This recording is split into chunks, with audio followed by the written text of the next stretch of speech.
Hello, everyone, and welcome back to the Deonandian podcast. I'm Dr. Rewat Deonandan, Global Health Epidemiologist.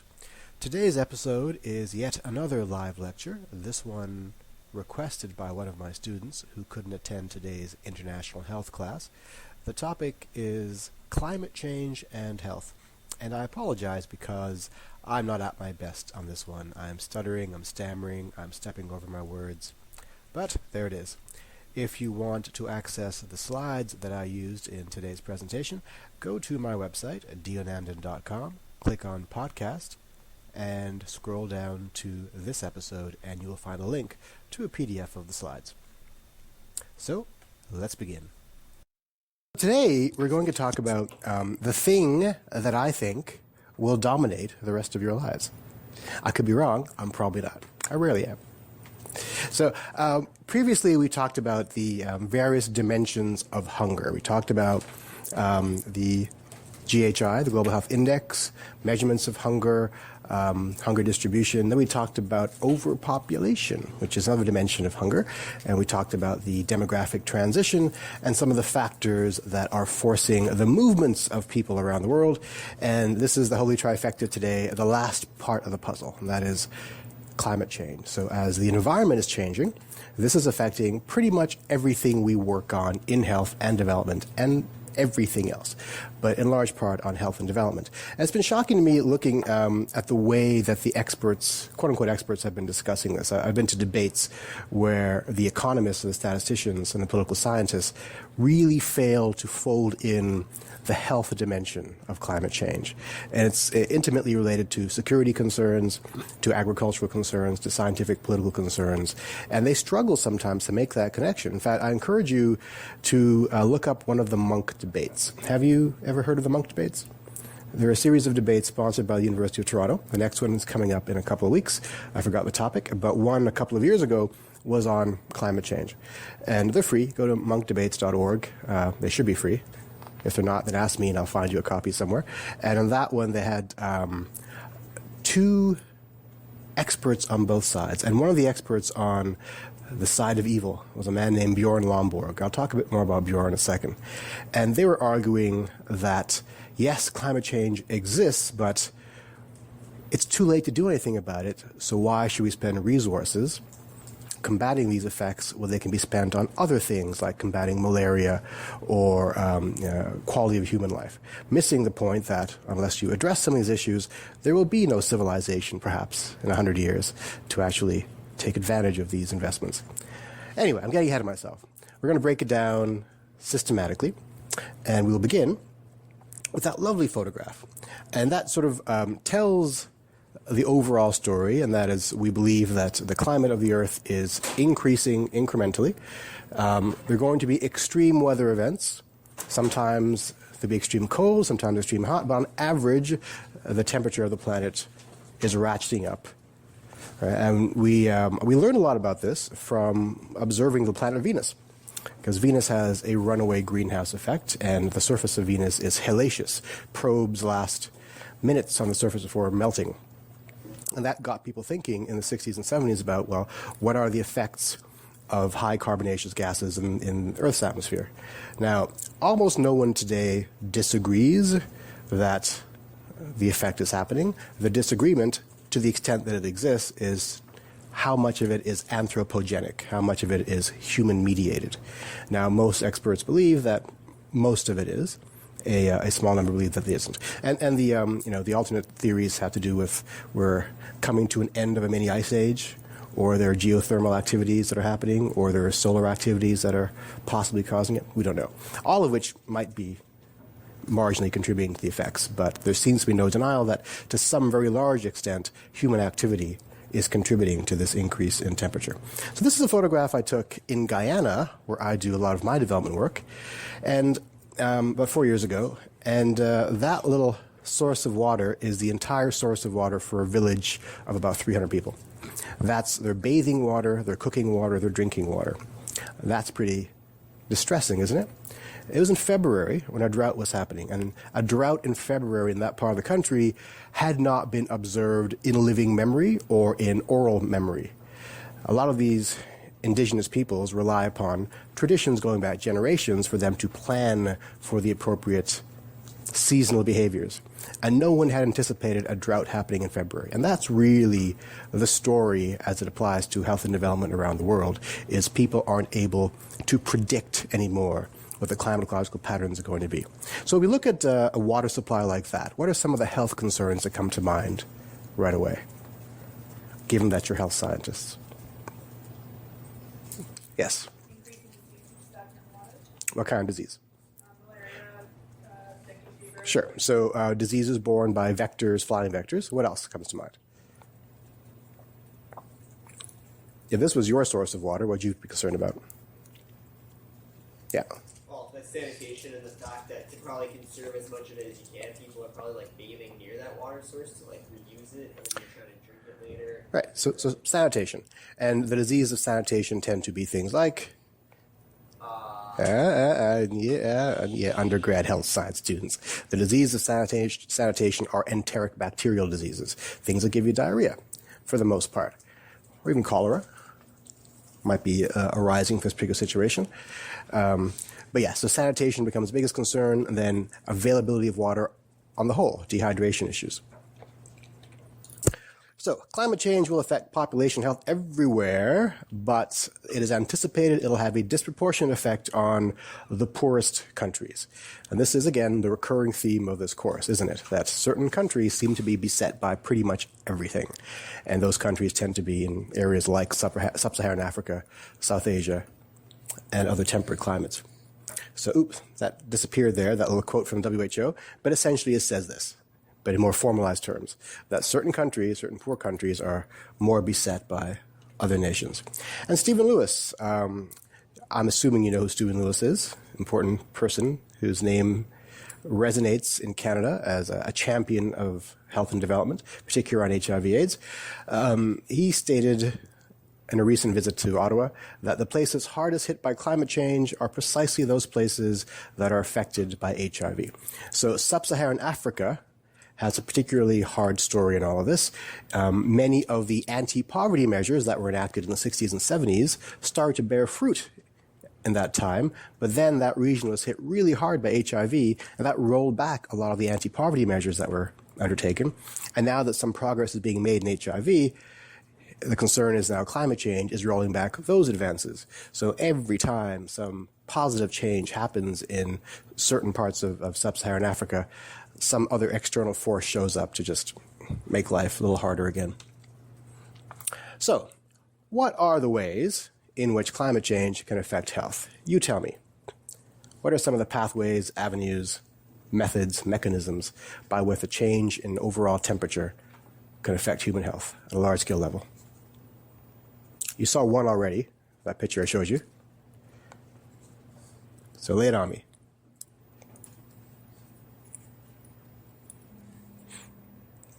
And you want to put your hand up, I can tell. Go on. Yes, Clive? Like agriculture, so we saw the example of like drought, but also like trying to grow food. So if you can't predict what the weather's going to be like, you can't properly do like agricultural patterns. So you can't like.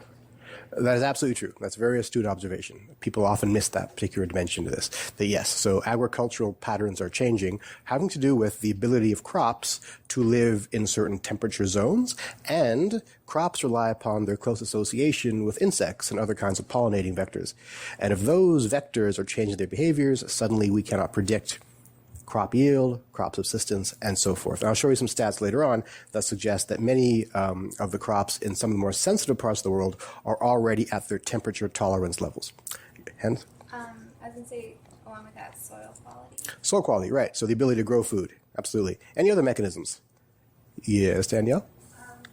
If, say, there are natural disasters that are related to climate change, like drought, there could be mass migrations, and then all the health concerns associated with like a refugee status. Absolutely true. Does it have to be a major disaster? Not necessarily disaster, but also things like drought or like concerns with agricultural. Sure. Anything else? How else might climate change affect human health?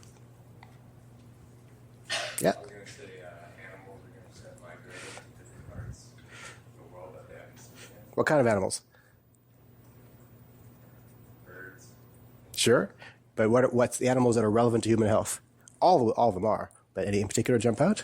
Sort of like infectious bugs. Right, there he goes, infectious vectors. So I'll show you some slides later on that predict the growth of dengue and malaria around the world due to the changing behaviors of mosquitoes. Yes? Heat waves, like in urban areas. Exactly right. And usually that's the first thing people think of. And it's interesting, this class, that's not the first thing people thought of.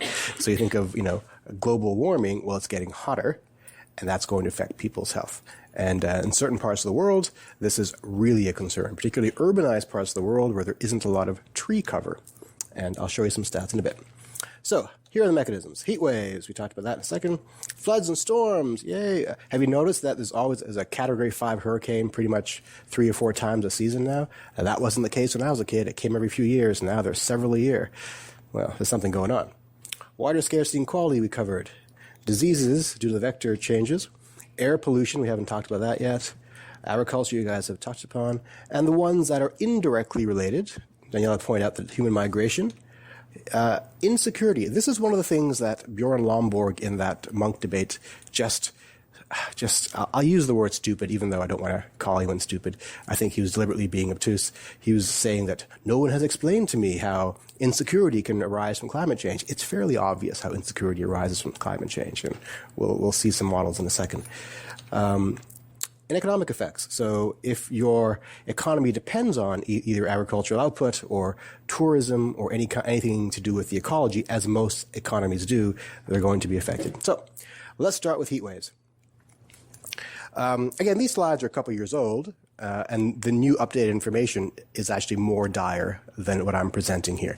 So heat waves already kill hundreds of thousands a year, particularly in places like India. So every year in India, there's always some reports of hundreds or if not thousands dying in Delhi and big cities like that.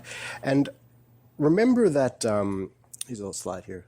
This shows us the population of people moving to urban areas. I mentioned earlier in this course that we passed a certain important point in human history a couple of years ago, where for the first time in human history, more of us live in cities than in non-city environments. And this is relevant here because cities are not natural places to live. If you live on soil with greenery and trees, there is natural protection against heat. But concrete is a horrible place to live during heat waves. So the color of the concrete, of the cement, whatever it is, reflects back. So places like Delhi experience enormous numbers of deaths every year due to heat waves because there's nowhere to seek shelter. So we expect more of it. So we expect heat wave frequency to increase, and we expect heat deaths to increase. So by one projection in California, they expect heat deaths to double by 2100. Okay. And the CDC has stated that heat waves are already the most deadly weather-related exposure in the U.S. and is expected to increase as well. So the next avenue of change is floods and storms. So a couple of important points here. First is that there are more floods and storms on record per year than there ever have before. Now, there's a detection bias in there. What do you think I mean by that? When I say yes. We're more aware of the ones that happen. We're more aware of it. So we have, a more integrated communications global network today than we have in the past. So we just hear about them more as well. So that gives us a sense of pause that maybe it's an artifact. But as well, more people than ever before live on coastal areas. So the biggest cities in the world are coastal cities, and the reason for that is they're shipping cities. Cities are based upon shipping wealth for the most part. And more and more, that means they are susceptible to the effects of seaborne tragedies. If you think back to the Asian tsunami of 2004, most of you were, 10 years old at the time, so maybe you didn't spend a lot of time thinking about it. But the Asian tsunami was interesting for a lot of reasons. It killed a lot of people living in poor constructed housing on the coast of places like Sri Lanka and Indonesia. At the time, I wrote an article where I suggested that if the same thing had happened in the USA, it wouldn't have had the same amount of negative effects. The death toll would not have been as high because the construction quality in the United States is better. The ability to move resources in an emergency situation are better in the USA. And so this was a case of poverty, not a case necessarily of natural disaster. I was wrong. I was wrong. Because we saw later on in Louisiana, when the levees burst in New Orleans, that the United States was not able to respond to that disaster. All right? So and that was the case of the world's wealthiest nation unable to mobilize sufficient resources to save that city and to save hundreds of lives. All right? So everyone's at risk is the bottom line. Okay. So what places are most susceptible to floods and storms? Well, the WHO, more precisely the IPCC. So the IPCC is the International Panel on Climate Change. They're the go-to global experts on these issues. So they have identified certain areas around the globe that are particularly at risk, among them the Nile Delta and Bangladesh. So if you don't know, Bangladesh floods every year. And people are left homeless every year. People die every year because of flooding. And, the layperson often asks, well, why do they live there then? Well, where else are you going to live? If you're desperately poor, you live in the lowest quality land, and you can't go anywhere else. And the lowest quality land is stuff that's below sea level that is susceptible to flooding in cases of extreme weather events. So Bangladesh is particularly at risk. And there are tiny islands in the South Pacific, many of which are disappearing. So entire nations are expected to be underwater very soon, and a couple of islands have already gone under. Among them, Marshall Islands and Tuvalu, they're at risk. So we talked briefly about vector-borne diseases. So waterborne and vector-borne diseases are really susceptible to temperature change and climate change and pressure change. So that's why historically malaria has never been in the same temperate region going back thousands of years. It's moved around a lot depending upon the nature of global climate. So we fully expect that the big disease like malaria and dengue to be moving north and south in coming decades, and we're already seeing it. Now, I note here that there's a little bit of interaction with some of the other factors we're seeing globally, like increased population density. As we mentioned last time, with increased population, there's an easier spread of airborne communicable diseases. So with more people comes an easier spread of these diseases, and now a more geographical forgivingness of the spread of these diseases. So those are two factors that work in tandem to increase the spread of disease. Water quality we talked about already. So unpredictability of droughts, changing paths of rivers. We don't know when the rainfalls are going to come, and we don't know whether or not the drinking water is safe. So all these things are adding up to have a crisis in water. And there are NGOs popping up left and right now to tackle just the issue of water. There is one perspective that suggests that the movement of water underground, which really constitutes, I don't know what proportion, but a fairly hefty proportion of the amount of drinking water that we need to sustain ourselves, is actually accelerating the process of climate change, because we are tapping deeper and deeper wells. We are removing that source of fresh water from that area, and that may be changing the process in a more dynamic way than ever before. I don't know the science there. I just report back what I've been told by experts. So that's an ongoing concern. And then you see places like, I was in India last year, and we were driving north from Delhi in India. I talk about India all the time because it's just a fascinating little case study for 21st century development. India is laying down miles of highway every day, which is an incredible amount of growth, and they're building these brand new empty cities just north of Delhi to be populated by the new middle class. Miles and miles of 21st century city with opera houses, F1 racetrack, ports, everything, mostly unpopulated right now, with private highways. Enormous 12-lane private highways that no one's driving on. And every night, I notice that a truck goes by and sprays down the highway with fresh water. Where is this water coming from? I have no idea. And I don't know where they're finding the water to maintain these cities, too. So we'll talk a bit more about the where the water is coming from and what other kinds of crises that may provide. But with the growth of these enormous Asian cities, water quality, water availability becomes more and more essential. It's mind-numbing. As a tangent, you should go on YouTube one day and look up empty Chinese cities, because China's doing a similar thing. They're building enormous empty cities adjacent to existing cities, and I want you to think about why that might be. Why are these 21st century cities with opera houses and hotels and train stations are being built completely devoid of people? Think about it. Okay. So we have almost 2 million deaths a year already due to diarrhea alone, and that has to do with poor quality water. And there is an estimate that already over 2% of diarrheal deaths have to do with climate issues. I don't know how they got that number, so don't ask me. We'll have to look more carefully at the IPCC documents. Air pollution. So air pollutants are worse on hot days. If you don't realize that now, next summer, wait for the radio to announce that if you've got, breathing issues, stay in today. Why do they announce that? Because there's something about air temperature that causes certain kinds of heavy gases to stay closer to the ground. So by one model, by 2050, we're going to have ozone-related deaths in the U.S. alone increase by up to 5%, and 60% more alert days. So people with pre-existing conditions like asthma and so forth are more at risk. And if you've got places like China, which are already staggering under enormous burdens of air pollution, that's going to cause a lot more problems for health down the road. We haven't even seen the burden of potential lung cancer issues in China yet due to their smoking and their close proximity to factories downtown. So I don't know what that's going to look like in a couple decades. Okay, agriculture we talked about. So agriculture is affected because productivity, the ability to produce more food, is being affected. We're changing the use of water in agriculture, so how much we can use, when we can use it, and so forth. Pesticide use is being ramped up as a result because we cannot predict the vector changes anymore. And so I mentioned soil activity, so that's a big one also. We mentioned last time that there's less rural space, less agrarian land. So another part of climate change is desertification, where arable land is turning into desert. And that's reducing our ability to both build and to produce food.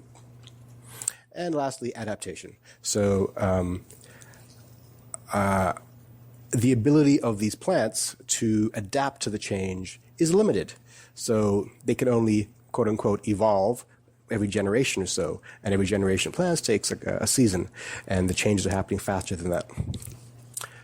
I mean, it brings up the discussion of GMOs. What's the role of GMOs in all this? I don't know yet, but it could be a topic for your paper if you want to explore that come December.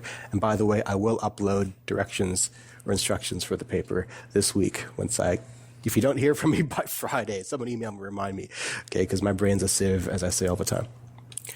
So here are some quotes that are sobering. So this is from a Science article from 2008. Southern Africa could lose more than 30% of its main crop, maize, which is corn, by 2030. Then we've got the poorest countries will be hardest hit, mostly by insect behavior changes. And as I mentioned a couple of times already, in Latin America and Sub-Saharan Africa, many of the crops that depend on rainwater as opposed to irrigation water are already at their maximum temperature tolerance, which means that if the temperature goes up anymore, the plants will not be able to be sustained. So we haven't even talked about marine life yet, and there is some concern that that may be, in fact, the thing that is most affected. But we have such little data about ocean ecologies that it's all supposition right now. So this is more issues that will depress you a bit today. I won't go through all these. It's just saying the same things I've said already, just that the ability to produce food is critical. We're adding to this overall cycle of undernutrition, causing lack of productivity, causing sustained economic suppression, causing sustained depression, and so forth. So let's look at some of these effects of vectors and avenues of change on migration. In Papua New Guinea, a series of islands became completely drowned, and 1,400 residents were rendered permanently homeless. That's a lot. That's a lot of people. However, in 2005, half of the Bola Island in Bangladesh became permanently flooded, and that left 500,000 people homeless. So that was the first case of what we're now calling climate refugees. Now, one could argue that these guys are the first climate refugees, and probably decades earlier we have climate refugees, but now we have a specific touchstone for them. Now, think about if Canada had to absorb 500,000 refugees all of a sudden. That's a big strain on our resources. Can we do it? Can we do it politically? Can we do it economically? Can we do it functionally? It's a tough call. But that's not the worst of it, because there is a projection that suggests that up to 1 billion people will be homeless by 2050 due to climate change alone. So who can absorb 1 billion people? Where does that leave us? It leaves us to insecurity. Because if 1 billion people are knocking at your door asking for your resources, that is reason to say increase your border patrols, as it might be.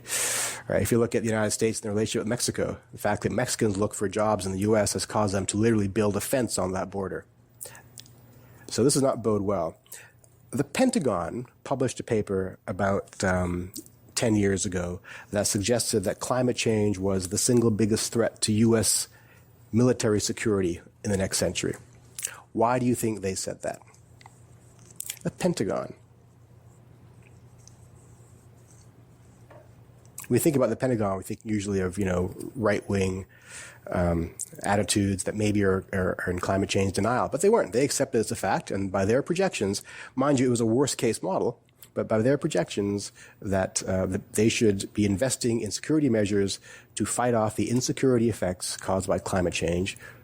And how might that work? And this is the big thing that Bjorn Lomborg couldn't understand in the debate. Can you see it? You guys make horrible ministers of defense. Well, it's right there in the previous slide. So if 1 billion people are suddenly homeless, banging on your door, they're arguing you need a strong enough military to prevent them from coming in. Or if it's not just refugees, if it's a neighboring country that suddenly needs their resources, you need a strong enough military to defend your resources because they're coming for our stuff, in other words. So it's a bit, how should you put it, paranoid and a bit protectionist, but it's worthwhile pointing out. If the Pentagon is writing reports on this, well, it's time to give it some serious thought.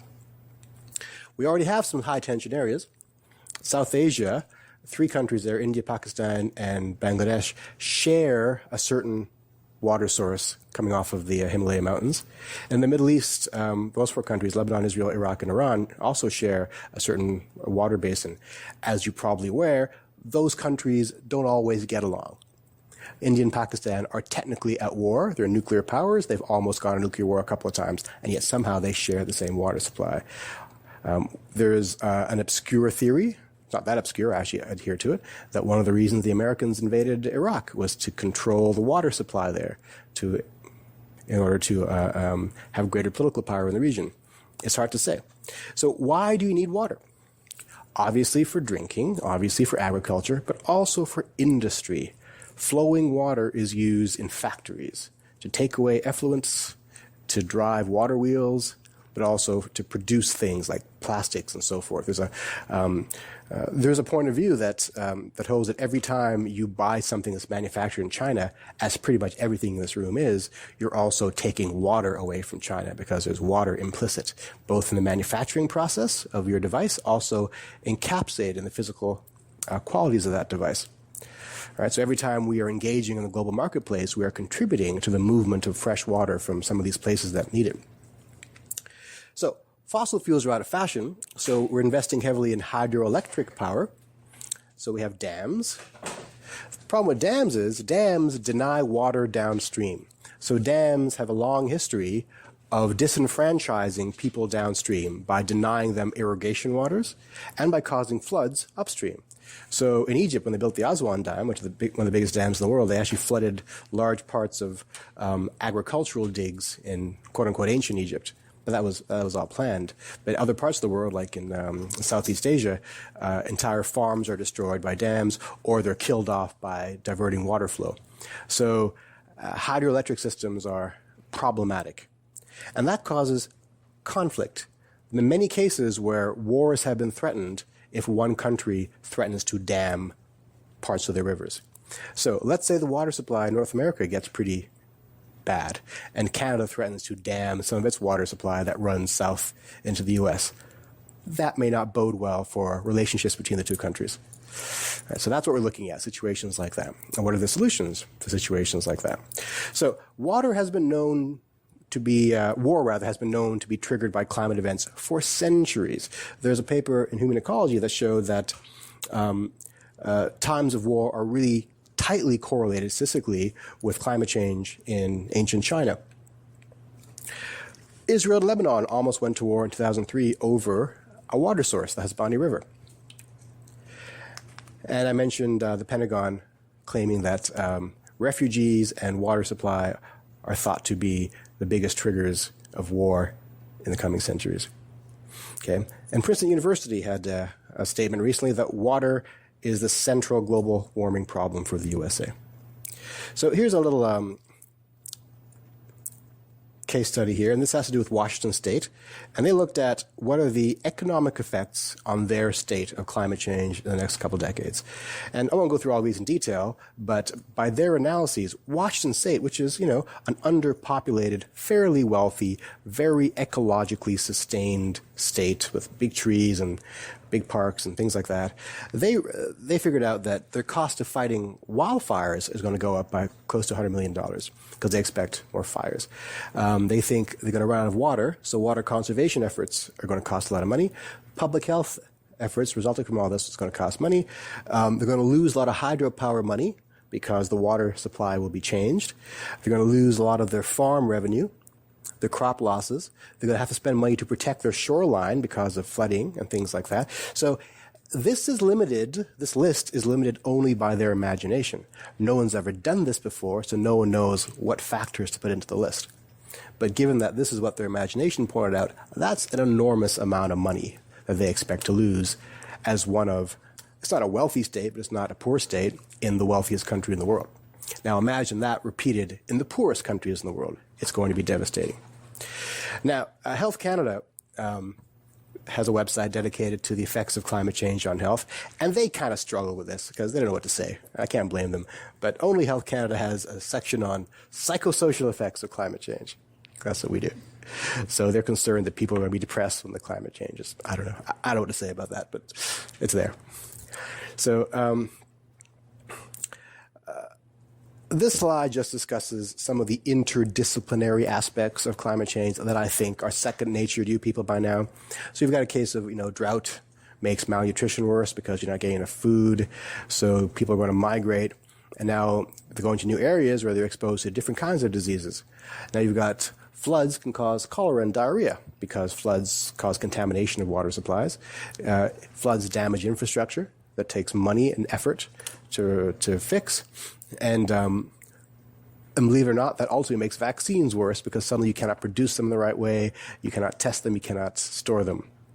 So, and so forth. But you see the idea here is that every little thing that changes in your environment will have a downstream negative public health impact. This is more Health Canada stuff. So Health Canada talks about temperature-related morbidity and mortality. They talk about extreme weather events. And now extreme weather events are the exception. There are things like cold waves and heat waves and floods, but it's the day-to-day stuff really that's going to have most of the incremental negative impact on populations. And they go on and on about foodborne contamination. This is stuff we already have. We have response networks and surveillance systems for all this stuff as well.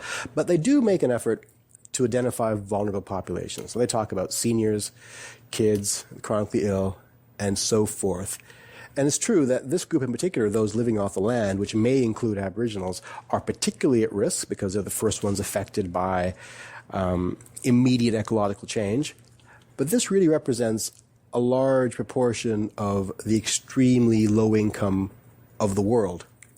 And in my perspective, this list is a bit problematic because it suggests that only certain populations are at risk, when in truth, everyone's at risk. Okay, and we just got that. Okay, so this, I struggle to find a representative list of projections for the future because they're all over the place. And nobody knows what's going to happen because, as I mentioned several times, nobody knows how to predict the future. We're always wrong. But there seems to be some agreement that bad things are happening. That's probably the only thing people agree upon, which is kind of sad. So we won't go through each of these examples in turn, except to say that attempts have been made to project certain ecological changes for certain populations, but not every population. Can you suggest some of the barriers that prevent us from making projections for every population? Yes? Complete data. So like some countries won't do it. Won't give data or don't have data.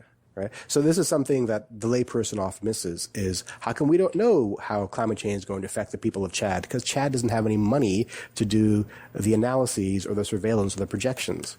They have no baseline data. We don't know certain key characteristics of that country. It's not because they're not willing to share. There's just no money and no one's doing the job. So we always have to keep that in mind. On the global stage, the information is patchwork. And that represents an opportunity for investment here. Maybe there's an investment that can allow us to collect baseline data and to have a surveillance system for certain key indicators in these places that will allow us to project the impacts appropriately. Why do we care about that? Because with limited resources, if we know where key events are likely to happen, we can mobilize our resources efficiently and responsibly. So here's projections for sub-Saharan Africa for 2030. We've got mortality from flooding is doubled. Malaria, of course, will increase. Malnutrition due to destruction of crops, and increase in diarrhea due to water issues. I'll skip that. So this is interesting. So the WHO has an official statement on this. WHO considers the rapid climate change poses substantial risk to human health, particularly among the poorest populations. The organization therefore supports actions to reduce human influence on the global climate. Okay, why must they say this? And I thought I had here a quote from, a quote from Health Canada. They had something similar, where they said Health Canada believes that climate change poses sufficient risk, that it's appropriate that incomplete data not be a barrier to progress on this issue, or something like that. Why do you think those statements are necessary?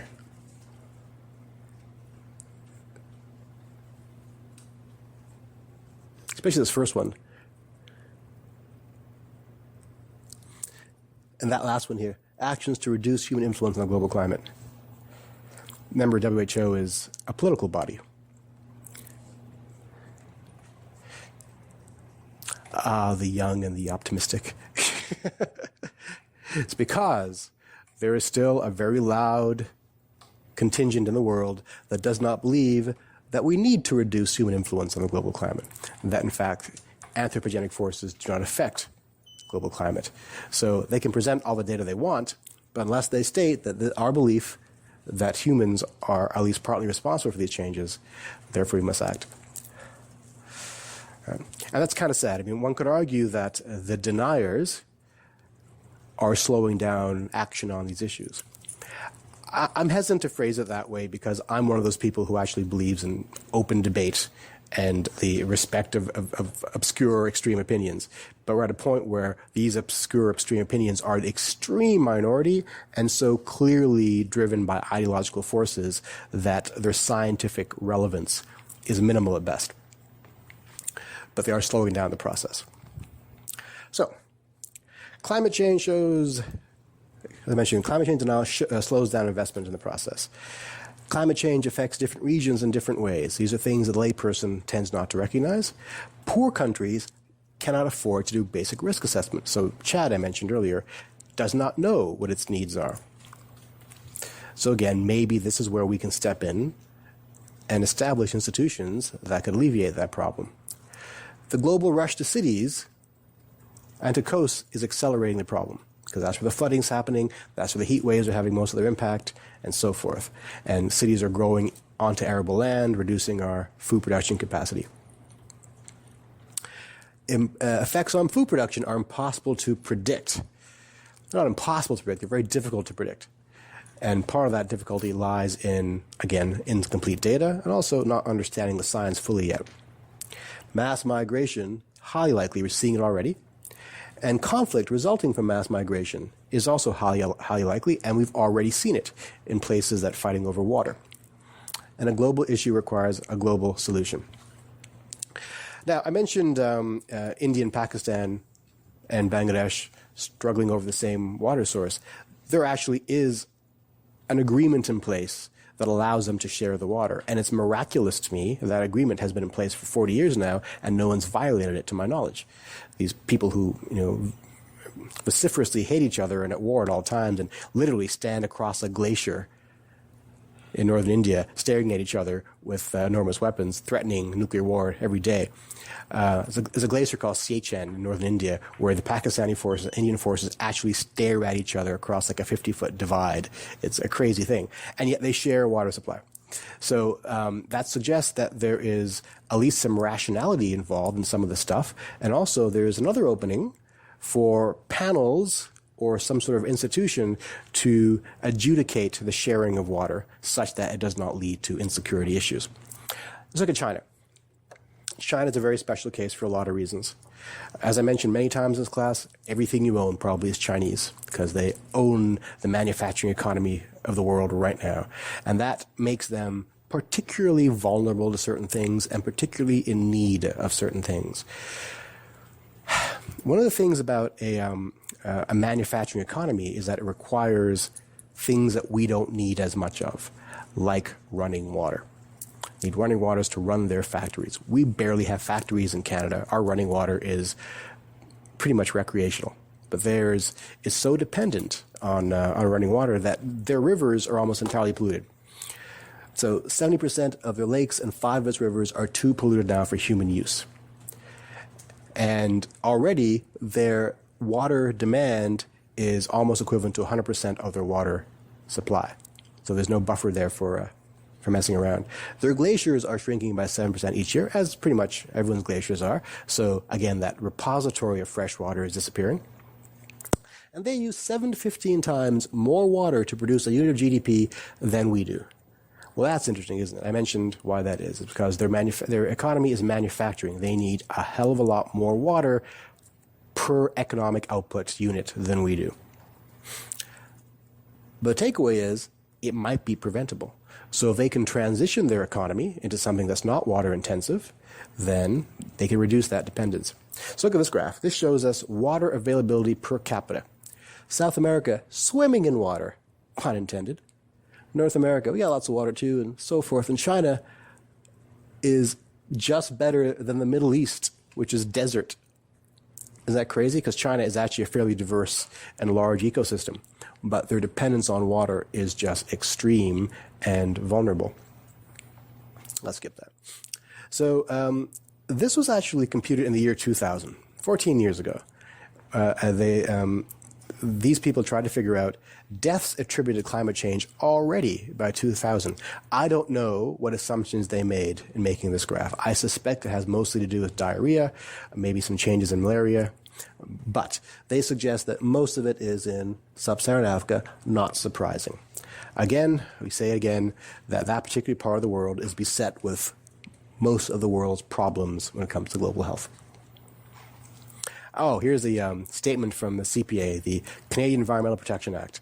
Where there are threats of serious or irreversible damage, a lack of full scientific certainty shall not be used as a reason for postponing measures to prevent degradation. So they're saying we're not going to wait for everyone to be on the same page because they never will be. There's always going to be the problematic individuals, if I can use those words, of the extreme right end of the spectrum, denying climate change exists, and the EPA states they're not going to get in the way of us doing our work.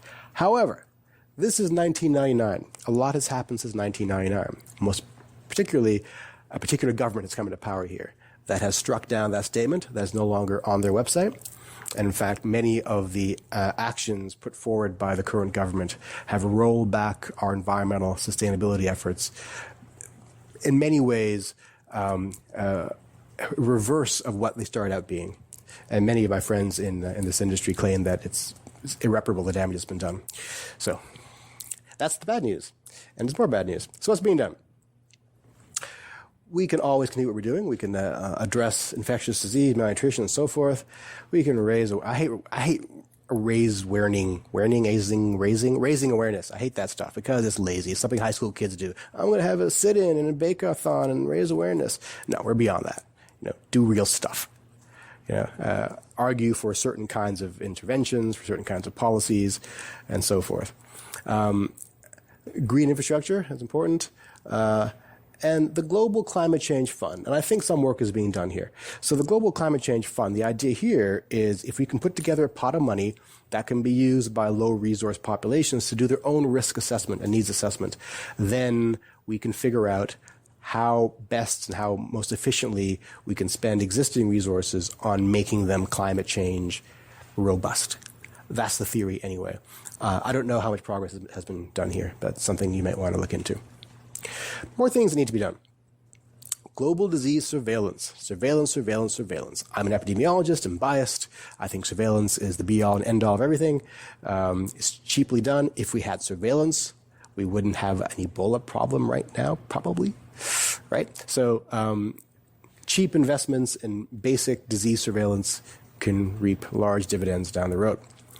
Improve response systems to disease outbreaks. What does that mean? It means that Ebola is a good example. So, I mean, Ebola, if you wave your hands fast enough, you can argue it's a climate change thing too.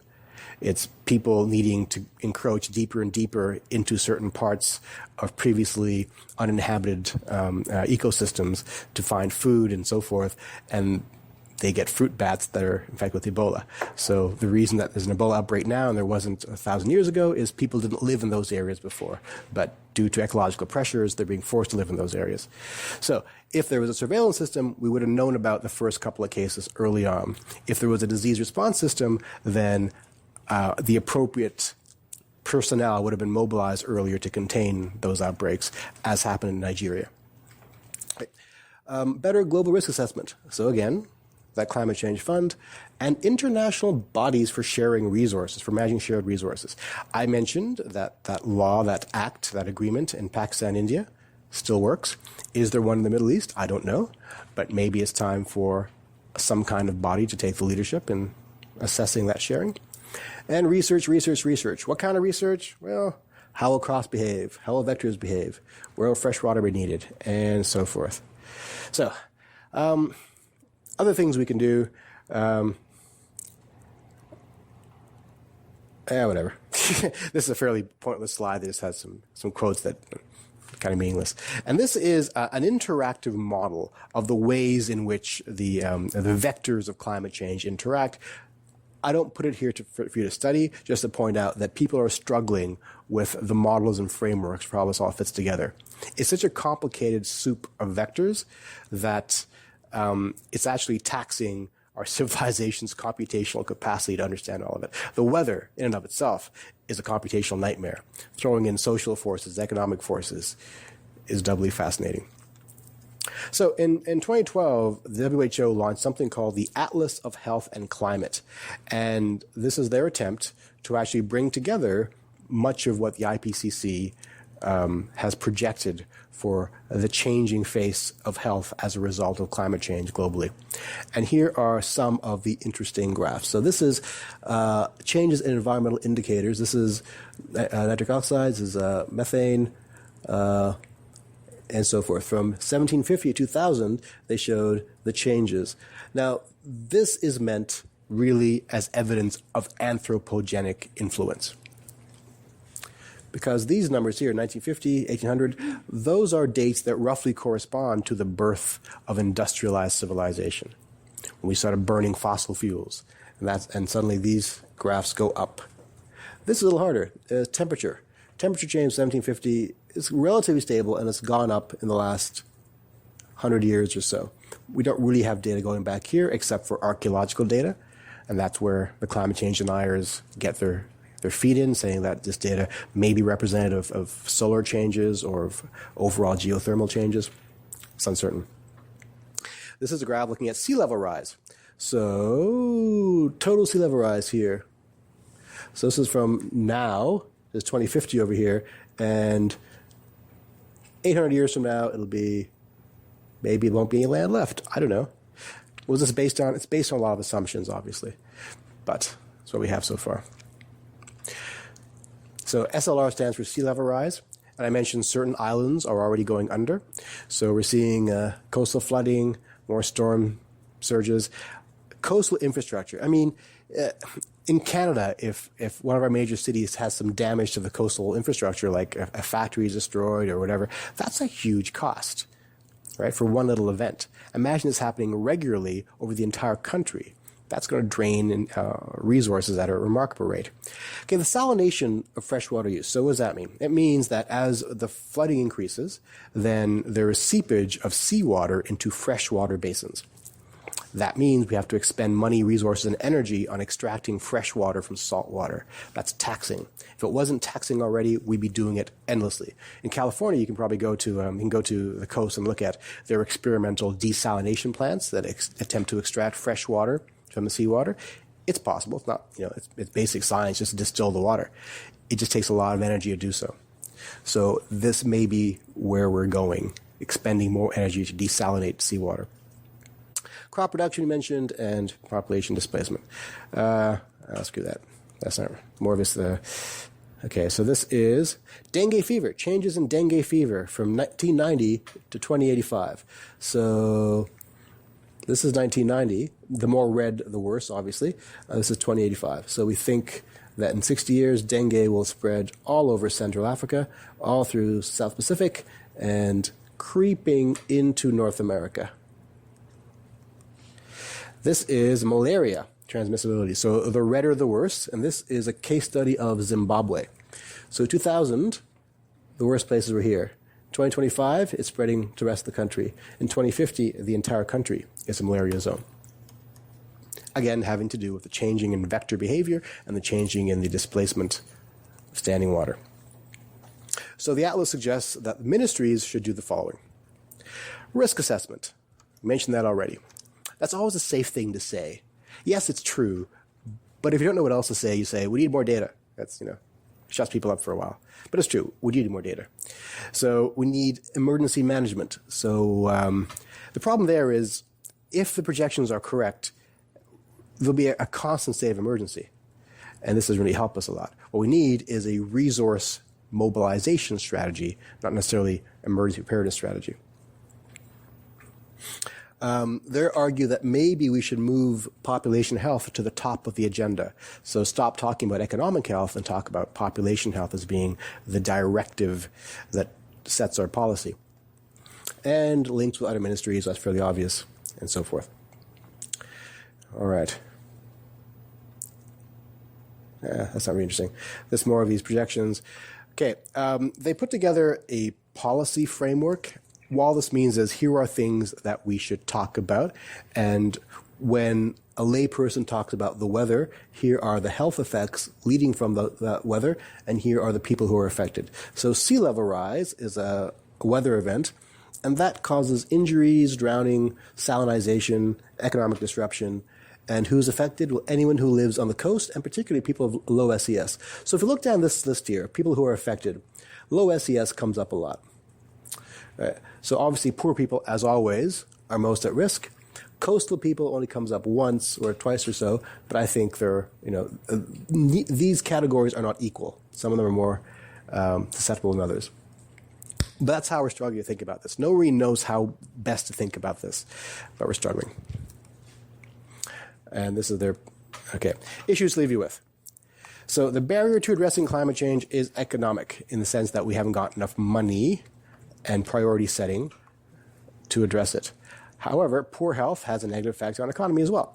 So if we're going to let the population be affected negatively by this, we won't have enough money down the road to fix it. Most of the focus is on reducing the greenhouse gas emissions to slow the climate change, but there's a latency period. What do I mean by that?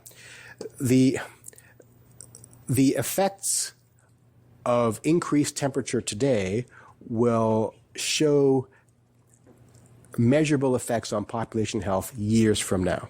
So if we reduce greenhouse gas emissions today, in a couple of years, a couple of decades, maybe the temperature will come down, and years after that, we will show positive effects on health. So we must be aware of these latency effects. The problem is the latency effects are longer than political cycles. In this country, a political cycle is about 4 years long. So people like to see dividends on their policies within those 4 years. If they don't, they tend to scrap them and move on. That's our election cycle works that way. So that's part of the social and governmental challenge before us, is that we must be intellectually cognizant of the way that these things work along the timeline, and not expect immediate change right away. So we don't have any strategies so far for reversing climate change effects, except for some out of the box weird technological solutions, like dropping an ice asteroid into the North Sea. But we are looking at simply treating the symptoms, so mitigating the known effects. Desalinization plants are mitigating the effects. They're treating the symptoms. Spreading anti-malaria drugs, that's treating the symptom. The fundamental cause is the climate's changing. So I mentioned Bjorn Lomborg, and I'll tell you the story about Bjorn Lomborg. He wrote a book called The Skeptical Environmentalist a few years ago. And Bjorn, I don't know him. I call him Bjorn because I like saying Bjorn. But he's a political scientist who likes to think he's a statistician. And what he did was he reanalyzed decades of climate data and showed that, in fact, the climate is not getting warmer. So he claimed, and he published this. And it became the rallying call for the climate change denier movement for years. Up until a couple of years ago, when Bjorn finally said, you know what, I was wrong. Climate change is real, but you know what, it's too late now to do anything about it. So I argue instead that we spend the money on doing stuff that we can change, like combating poverty and so forth. It's like, it's too late now because you argued for it, Bjorn. That's your fault. Anyway, so I don't know what to say about him. Clever man, writes interesting things, but if you want to see the opposing viewpoint for a lot of this, do read his writings. And right now he is one of the advisors, or his organization is attempting to advise the UN on the new Sustainable Development Goals. We mentioned the MDGs, right? The MDGs expire next year, and they're being replaced by SDGs, Sustainable Development Goals, which will not expire. And the UN right now is debating what those goals will be. And, there we have it.